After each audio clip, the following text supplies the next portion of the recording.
తొలిపలుకు channel కు స్వాగతం. నేను లాలిత్య. నేటి ముఖ్యాంశాలు. అమెరికా పర్యటనలో నారా లోకేష్ గ్లోబల్ టెక్ దిగ్గజాలతో కీలక భేటీలు. తెలంగాణ ఆర్టీసీలో మరో 65 ఎలక్ట్రిక్ బస్సులు జెండా ఊపి ప్రారంభించిన పొన్నం. ప్రజల అవసరాలకు అనుగుణంగా పథకాల రూపకల్పన అవసరం ఏపీ సీఎం చంద్రబాబు. వందే మాతరం గేయం ప్రాధాన్యంపై రాజ్యసభలో అమిత్ షా కీలక వ్యాఖ్యలు. ఉస్మానియా విశ్వవిద్యాలయం అభివృద్ధికి ప్రభుత్వం 1000 కోట్లు జీవో జారీ. సీఎం రేవంత్ పర్యటన. సీజేఐ వ్యాఖ్యలపై ఉద్దేశపూర్వక ప్రచారం. 44 మంది మాజీ న్యాయమూర్తులు తీవ్ర ఖండన. గోవా నైట్ క్లబ్ అగ్ని ప్రమాదం తర్వాత భద్రతా చర్యలు కట్టుదిట్టం. సీఎం ప్రమోద్ సావంత్. పంచాయతీరాజ్ ఉద్యోగులతో పవన్ కళ్యాణ్ మాటామంతి. సమస్యలు సూచనలు వెల్లడి. స్టార్టప్ల హబ్గా హైదరాబాద్. సీఎం రేవంత్ రెడ్డి వ్యాఖ్యలు. అమెరికా పర్యటనలో ఉన్న ఆంధ్రప్రదేశ్ మంత్రి నారా లోకేష్ టెక్ దిగ్గజాలతో వరుస సమావేశాలు కొనసాగిస్తున్నారు. ఈరోజు శాన్ ఫ్రాన్సిస్కోలో గూగుల్ సీఈఓ సుందర్ పిచాయ్తో భేటీ కాగా, విశాఖలో నిర్మాణంలో ఉన్న గూగుల్ ఏఐ డేటా సెంటర్ పురోగతిపై సమీక్ష నిర్వహించారు. ప్రతి కుటుంబంలో ఒక ఏఐ ప్రొఫెషనల్ ఉండాలన్నది చంద్రబాబు విజన్ అని లోకేష్ హైలైట్ చేశారు. మార్చిలో గూగుల్ డేటా సెంటర్ శంకుస్థాపన చేస్తామని తెలిపారు. ఇంటెల్ ఐటీ సీఈఓ శేషాకృష్ణపురతో సమావేశమైన లోకేష్ రాష్ట్రంలో ఇంటెల్ ఐటీ ఎంపీ యూనిట్, అమరావతిలో ఇంటెల్ ఏఐ రీసెర్చ్ సెంటర్ ఏర్పాటు చేయాలని ప్రతిపాదించారు. ఎన్విడియా ప్రతినిధి రాజ్ మీర్ పురితో జరిగిన చర్చల్లో ఏపీలో స్మార్ట్ ఫ్యాక్టరీ పైలట్ ప్రాజెక్ట్ ప్రారంభించాలన్నారు. అడోబ్ సీఈఓ శాంతను నారాయణను కలిసి రాష్ట్రంలో అడోబ్ జీసీసీ సెంటర్ ఏర్పాటు చేయాలని కోరగా, జూమ్ ప్రెసిడెంట్ శంకరలింగంతో సమావేశంలో జూమ్ డెవలప్మెంట్ సెంటర్ ప్రతిపాదించారు. ఏపీ ప్రభుత్వ ఆలోచనలు పరిశీలిస్తామని అన్ని సంస్థల ప్రతినిధులు హామీ ఇచ్చారు. తెలంగాణలో ఆర్టీసీ ఎలక్ట్రిక్ వాహనాల వినియోగం వేగంగా విస్తరిస్తుంది. రవాణా శాఖ మంత్రి పొన్నం ప్రభాకర్ ఈరోజు 65 కొత్త ఈవీ బస్సులను ప్రారంభించారు. దీంతో రాష్ట్ర ఆర్టీసీలో మొత్తం ఎలక్ట్రిక్ బస్సుల సంఖ్య 810కి చేరింది. ఇప్పటికే హైదరాబాద్, సికింద్రాబాద్ పరిధిలో 300కు పైగా ఈవీ బస్సులు నడుస్తుండగా, కొత్తగా చేరిన వాహనాలతో నగరంలో పర్యావరణ అనుకూల రవాణా మరింత బలోపేతమవుతుందన్నారు. ఈ సందర్భంగా మంత్రి పొన్నం మాట్లాడుతూ, ఈవీ బస్సులు నిర్వహణ వ్యయం తగ్గించడంతో పాటు వాయు కాలుష్య నియంత్రణలో కీలక పాత్ర పోషిస్తాయని తెలిపారు. ప్రభుత్వం వరుసగా ఎలక్ట్రిక్ బస్సులను కొనుగోలు చేస్తుండగా, వచ్చే నెలలో మరో 175 ఈవీ బస్సులు వీటితో పాటు చేరనున్నాయని వెల్లడించారు. జనవరి నాటికి హైదరాబాద్లో 540 ఎలక్ట్రిక్ బస్సులు రోడ్లపై దూసుకెళ్లనున్నాయని చెప్పారు. పర్యావరణ పరిరక్షణ, కాలుష్య నివారణ, ప్రజలకు ఆధునిక రవాణా సేవలు అందించడమే ప్రభుత్వ లక్ష్యమని మంత్రి పేర్కొన్నారు. తెలంగాణ వ్యాప్తంగా ఎలక్ట్రిక్ వాహనాల వినియోగాన్ని మరింతగా ప్రోత్సహించేందుకు ప్రణాళికలు సిద్ధమవుతున్నాయని ఆయన వెల్లడించారు. ఏపీ సీఎం చంద్రబాబు సచివాలయంలో మంత్రులు, కార్యదర్శులు, హెచ్ఓడీలతో సమీక్ష సమావేశం నిర్వహించారు. ప్రజల ఆకాంక్షల ప్రకారం ప్రభుత్వ పథకాల్లో మార్పులు, చేర్పులు చేయాలని స్పష్టం చేశారు. ప్రతి శాఖ ఇప్పటి వరకు అమలు చేసిన పనులన్నీ తమ వద్ద రికార్డు రూపంలో ఉన్నాయన్నారు. రాష్ట్ర వృద్ధి రేటు పెంపు కోసం అమలు చేయాల్సిన ప్రణాళికలపై కీలక చర్చ జరిగింది. ఈ సందర్భంగా చంద్రబాబు మాట్లాడుతూ, రాష్ట్రంలోనే తొలిసారి అనంతపురం వేరుశెనగ రైతులకు ఇన్పుట్ సబ్సిడీ అందించామని గుర్తు చేశారు. కరువును ఎదుర్కొనేందుకు ఇజ్రాయిల్ సాంకేతికతను పరిశీలించామని, రాయలసీమలో జల సంరక్షణ చర్యలతో భూగర్భ జలాలు గణనీయంగా పెరిగాయన్నారు. భూగర్భ జలం 3 మీటర్లకు చేరితే రైతుల ఖర్చులు తగ్గుతాయని వివరించారు. సౌరశక్తి వినియోగం పెంచితే విద్యుత్ డిమాండ్ తగ్గుతుందని, ఈ ఏడాది కరెంట్ ఛార్జీలు పెంచబోమని ప్రకటించారు. ఇండస్ట్రియల్ పార్కులు అత్యధికంగా ఉన్న రాష్ట్రంగా ఆంధ్రప్రదేశ్ ఉందని సీఎం పేర్కొన్నారు. ప్రభుత్వ పథకాలు, కార్యక్రమాలను నిరంతరం సమీక్షించి ప్రజల అవసరాలకు అనుగుణంగా ముందుకు సాగాలని దిశానిర్దేశం చేశారు. రాజ్యసభలో వందే మాతరం గేయం గురించి ప్రత్యేక చర్చ ప్రారంభించిన కేంద్ర హోంమంత్రి అమిత్ షా కీలక వ్యాఖ్యలు చేశారు. దేశ విభజనకు దారితీసిన చర్యల్లో వందే మాతరాన్ని ముక్కలు చేయడం కూడా ఒకటని పేర్కొన్నారు. కాలం మారినా వందే మాతరం దేశ ప్రజలకు ఎప్పటికీ స్ఫూర్తినిచ్చే జాతీయ గేయమని అన్నారు. గేయ రచయిత బంకిం చంద్ర చటర్జీ బెంగాల్కు చెందినప్పటికీ ఈ గేయం బెంగాల్కే పరిమితం కాకుండా దేశవ్యాప్తంగా స్ఫూర్తి ప్రతీకగా నిలిచిందని తెలిపారు. వందే మాతరం పట్ల అగౌరవం చూపే సభ్యులు భాజపాలో ఎవరూ లేరని అమిత్ షా హామీ ఇచ్చారు. वंदे मातरम काल बाह्य कभी नहीं होगा। उसकी रचना हुई तब भी उसकी इतनी ही जरूरत थी जितनी आज है। और मान्यवर, उस जमाने में वंदे मातरम देश को आजाद बनाने का कारण बना और अमृत काल में देश को विकसित और देश को महान बनने का नारा वंदे मातरम बनेगा, इसका मुझे पूरा विश्वास है। और मैं मानता हूं कि सदन में बैठे हुए सभी सदस्यों की साझी जिम्मेदारी है कि हम बच्चे के मन में वंदे मातरम के संस्कार पुनः जागृत करें, हर युवा के मन में वंदे मातरम के नारे को प्रस्तापित करें, हर किशोर को वंदे मातरम की व्याख्या के रास्ते पर अपना जीवन समर्पित करने के लिए उसको प्रेरित करें और वंदे मातरम का ये उद्घोष ही हमारे आजादी के सेनानियों ने जो भारत की कल्पना की थी वो भारत की रचना का कारण बनेगा। और मैं मानता हूं कि सदन की भावना हमारी युवा पीढ़ी तक विशेषकर पहुंचेगी, इसका मुझे पूरा विश्वास है। ఉస్మానియా విశ్వవిద్యాలయం సమగ్ర అభివృద్ధికి తెలంగాణ ప్రభుత్వం భారీగా 1000 కోట్ల రూపాయలు కేటాయిస్తూ అధికారికంగా జీవో జారీ చేసింది. ఎన్నికల హామీని నెరవేర్చిన సీఎం రేవంత్ రెడ్డి ఈ నిధుల విడుదలకు ఆమోదం తెలిపారు. ఈ రోజు సీఎం ఓయూ క్యాంపస్ ను సందర్శించి ఆర్ట్స్ కాలేజ్ భవనం ముందు ఏర్పాటు చేసిన సర్వం సిద్ధం సభలో పాల్గొన్నారు. యూనివర్సిటీ మౌలిక వసతుల మెరుగుదలకు, కొత్త సౌకర్యాల కల్పనకు ఈ నిధులను వినియోగించాలన్నారు. విద్యార్థులు, అధ్యాపకుల సూచనల మేరకు రూపొందించిన సమగ్ర ప్రాజెక్ట్ నివేదికను అధికారులు ఇప్పటికే సిద్ధం చేశారు.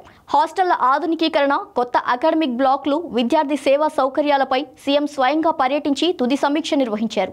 మా ప్రభుత్వం వైపు నుంచి మీకు చెప్పదలుచుకున్న, మీకు స్వేచ్ఛ ఉంది, సామాజిక న్యాయం జరుగుతుంది, సమానమైన అవకాశాలు ఇస్తాం. రాజకీయ పార్టీల ఉచ్చులో పడకండి, చదువుకోండి, భవిష్యత్తును నిర్మించుకోండి. సమస్య వచ్చినప్పుడు నిటారుగా నిలబడి కొట్లాడండి. సమస్యల మీద కొట్లాడుతా అంటే నేను వద్దనను. ఇక్కడ కొట్లాడబట్టే తెలంగాణ రాష్ట్ర కళ సాకారమైంది. తెలంగాణ సమాజానికి ఏది ప్రయోజనమో దానికోసం కొట్లాడండి. ఏ రాజకీయ పార్టీ జెండాలు ఎత్తాలనో వాళ్ళ మోచేతి నీళ్లు తాగాలనో ప్రయత్నం చేయకండి. సర్వ స్వతంత్రతను మీరు నిరూపించుకోండి. ఉస్మానియా యూనివర్సిటీ అంటే ఒక క్వాలిటీతో కూడుకున్న విద్య అందిస్తారు. ఇక్కడ విద్యార్థులు ప్రపంచాన్ని నడిపించగలుగుతారని నిరూపించాల్సిందిగా మీ అందరికీ సూచన చేస్తూ అన్ని రకాలుగా ప్రభుత్వం అండగా నిలబడుతుంది. అభివృద్ధి చేసుకుందాం, ఒక స్ఫూర్తిని నింపుకుందాం. మీరందరూ కష్టపడండి. 2 ఏళ్లలో ఉస్మానియా యూనివర్సిటీ కావాల్సిన అన్ని సమస్యలు నేను పరిష్కరిస్తా. మీకు ఏదైనా పైరవి పట్టుకొని ఎవరైనా వస్తే, మీకు ఎవరైనా మంత్రులు, ఎంపీలో, ఎమ్మెల్యేలో ఫోన్ చేస్తే నాకు చెప్పండి. వాళ్ళు ఉద్యోగాలు ఇప్పించుడు కాదు, పైరవి పట్టుకొని వచ్చిన వాళ్ళ ఉద్యోగాలు ఊడదీసే బాధ్యత నాది. రోహింగ్యా అంశంపై భారత ప్రధాన న్యాయమూర్తి సూర్యకాంత్ చేసిన వ్యాఖ్యలపై జరుగుతున్న విమర్శలను దేశంలోని 44 మంది సుప్రీంకోర్టు, హైకోర్టు మాజీ న్యాయమూర్తులు తీవ్రంగా ఖండించారు. సీజేఐ చేసిన వ్యాఖ్యలను వక్రీకరించి ఆయన ప్రతిష్టను దెబ్బతీయడానికి ఉద్దేశపూర్వక ప్రేరేపిత ప్రచారం జరుగుతుందని వారు సంయుక్త ప్రకటనలో ఆందోళన వ్యక్తం చేశారు. ఇలాంటి విమర్శలు న్యాయ వ్యవస్థపై ప్రజల విశ్వాసాన్ని దెబ్బతీసే ప్రమాదం ఉందని స్పష్టం చేశారు. ఇటీవల విచారణలో రోహింగ్యా శరణార్థులపై సీజేఐ చేసిన అక్రమ ప్రవేశాలను రెడ్ కార్పెట్తో స్వాగతించాలా అనే వ్యాఖ్యలు వివాదానికి దారితీశాయి. ఈ నేపథ్యంలో దేశ సర్వోన్నత న్యాయమూర్తికి మద్దతుగా నిలవాల్సిన సమయం ఇదేనని మాజీ న్యాయమూర్తుల సమూహం స్పష్టం చేసింది. किसी कानून की जरूरत नहीं है कि किसी कानून के दायरे में उनको बाहर भेजा जाए. उनको जो है जिस रास्ते से वो आए हैं उसी रास्ते से वापस भेजा जा सकता है. तो इसमें मैं समझता हूँ कि कोई गलत बात नहीं है. और लॉ भी यही है कि those who comes by the back door they have to go back by the same door. जो अवैध तरीके से घुसेगा उसी अवैध तरीके से बाहर वापस भेजा जा सकता है. उसके लिए कोई कानूनी रास्ता ढूंढने की जरूरत नहीं है. और वैसे भी कोई भी रोहिंग्या या बांग्लादेशी इस देश के अंदर शरणार्थी नहीं है, वह अवैध प्रवासी है, अवैध रूप से आकर के बस गए हैं. तो उनको निकालने में कोई दिक्कत नहीं है. और जो लोग ये कहते हैं कि साहब उनके लिए डिटेंशन सेंटर बने, उनको यहाँ से भेजने के लिए कानूनी प्रक्रिया अपनाएं, वो तो देश के हित में काम ही नहीं कर रहे हैं. वो चाहे रिटायर्ड जज हो, चाहे किसी अदर सर्विसेज से आते हो, या कोई भी आम नागरिक हो. तो इस देश के लोगों को यहाँ रहने का और अपने संसाधनों को प्रयोग करने का अधिकार है. बाहर के लोग अगर यहाँ आकर के रह जाएंगे और घुस जाएंगे और उनको हम निकाल नहीं पाएंगे और उसके लिए बहुत लंबा प्रोसीजर अडॉप्ट करना पड़ेगा, तब तो यहाँ के लोगों का बहुत बड़ा नुकसान होगा. चाहे वो हेल्थ इश्यूज हो, चाहे और सेवाएं हो, सब प्रभावित होंगी. గోవాలోని నైట్ క్లబ్ అగ్ని ప్రమాదం నేపథ్యంలో రాష్ట్ర ప్రభుత్వం పలు కఠిన చర్యలు చేపట్టింది. అన్ని శాఖలు సంబంధిత స్టేక్ హోల్డర్లతో సమీక్ష నిర్వహించినట్టు సీఎం ప్రమోద్ సావంత్ తెలిపారు. పర్యాటకుల సంఖ్య పెరిగే సమయంలో తప్పనిసరిగా భద్రతా నియమాలు, జాగ్రత్తలు పాటించాలని ఆదేశాలు జారీ చేశారు. నిబంధనలను బహిరంగంగా ఉల్లంఘించే హోటళ్లు, రెస్టారెంట్లు లేదా క్లబ్లను కొన్ని రోజుల పాటు మూసివేస్తామని హెచ్చరించారు. Goa being a touristic state, एक ट्रेजिक एक्सीडेंट होने के बाद इस तरह के एक्सीडेंट आगे न हो, इसलिए आज की meeting with all the departments और स्टेक होल्डर्स इनके साथ में हमने ली है. मैं टूरिज्म मिनिस्टर और सीएस इन सभी ने यानी उनके सभी जो इश्यूज थे वो भी सुन के ले लिए हैं और हमने उनको एडवाइज भी किया है and follow the advisory also and follow the joint enforcement committee का रिपोर्ट फॉलो करो। इस तरह के एक्सीडेंट और कभी और कहीं पे भी न हो, इसलिए जो जो एरियाज हमें कंसर्न थे, for example the drowning of the tourist, जहां जहां पे रिस्क रहती है वहां सभी जगह पे and each and every rules and regulations और सेफ्टी प्रोसीजर्स हमने फॉलो करने के लिए कहा है। In the water sports and adventure accidents इस तरह के न हो, इसलिए जितने सारे लाइसेंसेस और सेफ्टी उनको फॉलो कर, jet skis, banana ride, parasailing, tourism boats या ईच एंड एवरीथिंग्स। जिस जगह पे fire safety failures in the tourism establishment है, हमें ब्लंटली वायलेशन कहाँ पे भी दिखा, समझो हमारी जो ज्वाइंट एनफोर्समेंट कमेटी ने इंस्पेक्शन करने के बाद ब्लंट वायलेशन दिखा, तो कुछ दिन के लिए उनकी एक्टिविटी जब तक नॉर्म्स फॉलो न करें तब तक वो बंद रहेंगे। మంగళగిరిలోని సీకే కన్వెన్షన్లో డిప్యూటీ సీఎం పవన్ కళ్యాణ్ పంచాయతీరాజ్ గ్రామీణాభివృద్ధి శాఖ ఉద్యోగులు అధికారులతో విస్తృతంగా మాటామంతి నిర్వహించారు। ఈ సందర్భంగా శాఖకు సంబంధించిన పెండింగ్లో ఉన్న సమస్యలు, సుదీర్ఘ కాలం తర్వాత వచ్చిన పదోన్నతులు, కొత్తగా అమలు చేసిన డీడీఓ వ్యవస్థలపై ఉద్యోగులు తమ అభిప్రాయాలు వెల్లడించారు। పంచాయతీ కార్యదర్శులను పంచాయతీ అభివృద్ధి అధికారులు మార్పు చేసినందుకు ఉద్యోగులు కృతజ్ఞతలు తెలిపారు।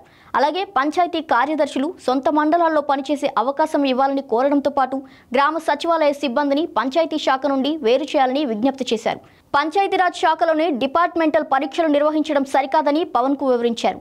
జోనల్ వ్యవస్థ కారణంగా కొన్ని పదోన్నతులలో ఎదురవుతున్న సమస్యలు కూడా ఉద్యోగులు ఆయన దృష్టికి తీసుకొచ్చారు। స్టార్టప్ల అభివృద్ధికి ప్రభుత్వం వేల కోట్లు కేటాయించిందని తెలంగాణ సీఎం రేవంత్ రెడ్డి తెలిపారు। 3 దశాబ్దాల క్రితం స్టార్టప్ గా ప్రారంభమైన గూగుల్ నేడు ప్రపంచాన్ని నడిపిస్తున్న ఉదాహరణను యువత ఆదర్శంగా తీసుకోవాలని సూచించారు। హైదరాబాద్ టీ హబ్ లో ఏర్పాటు చేసిన గూగుల్ ఫర్ స్టార్టప్ కేంద్రాన్ని మంత్రి శ్రీధర్ బాబుతో కలిసి సీఎం ప్రారంభించారు। హైదరాబాద్ ను దేశంలోని స్టార్టప్ల ప్రధాన కేంద్రంగా మార్చే దిశలో చర్యలు తీసుకుంటున్నట్టు తెలిపారు। స్టార్టప్లు యూనికార్న్ స్థాయికి ఎదగాలంటే దృఢమైన లక్ష్యాలు, నిరంతర కృషి అవసరమని ఔత్సాహికులకు సందేశం ఇచ్చారు। దేశంలో తొలిసారిగా గూగుల్ ఫర్ స్టార్టప్ కేంద్రం హైదరాబాద్ లో స్థాపించడంపై మంత్రి శ్రీధర్ బాబు సంతోషం వ్యక్తం చేశారు। ఇప్పటికే అనేక గ్లోబల్ క్యాపబిలిటీ సెంటర్లు పెట్టుబడులు పెడుతున్న నేపథ్యంలో స్టార్టప్లు కూడా ఉన్నత లక్ష్యాలతో ముందుకు సాగాలని ఆయన పిలుపునిచ్చారు। ఇవి ఇవాల్టి బులెటిన్ డీటెయిల్స్। మరో బులెటిన్ తో మళ్ళీ కలుద్దాం। చూస్తూనే ఉండండి తొలి పలుకు న్యూస్।